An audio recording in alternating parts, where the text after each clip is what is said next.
I mean, I have to say, thinking about it, especially on this trip, because I'm really going back and trying to remember as much as I can, and suddenly I realized that this is one of the most important long-running threads of my whole life. For me, it's a special celebration because I mean, I'm one of two people left from the original tour, so it's a really a wonderful experience for me.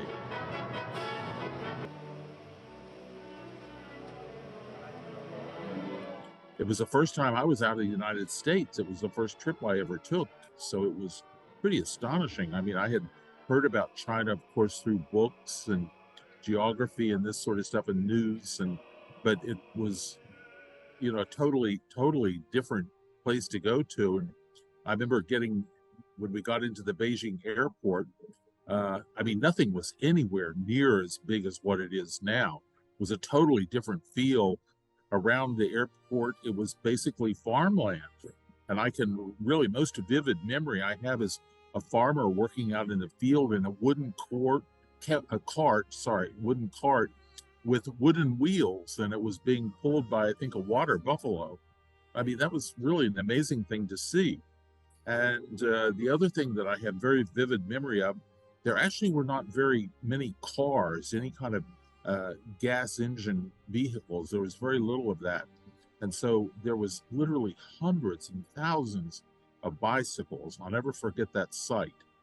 It was almost 20 years when we went back. We went back in 92, and China was totally different. I mean, it was pretty much like you see it today, or at least it was starting to very much look like that. I mean, suddenly there were big buildings. It was a big metropolis city. It had grown so quickly. I don't think I've ever been aware of a country developing at such an enormous, fast rate. You begin to realize that this was not just like a tour run out that we do frequently to countries. This had something very special element to it, and it developed a close relationship. I would go so far as to say, especially at this time, looking back on 50 years, we have developed, there's no other country that I believe that we've developed such a close relationship with. Not only the concerts, but the visits. Then we've done work with schools. We've done master classes teaching. We've done at least two Lunar New Year concerts. And then I think even more importantly, to talk about the relationship, now we have quite a few Chinese musicians in the orchestra, a very important position, that of principal cello with Hai Ne. And so, I can honestly say, and we very strongly feel that China has really become a part of us. I think we will always be friends, China and the United States. We are so closely intertwined. I mean, I think that virtually everything in our life in the United States, every day I'm using products and I look and it says made in China. So this is a very important thing. We got a letter from President Biden. They read a letter from the president of China.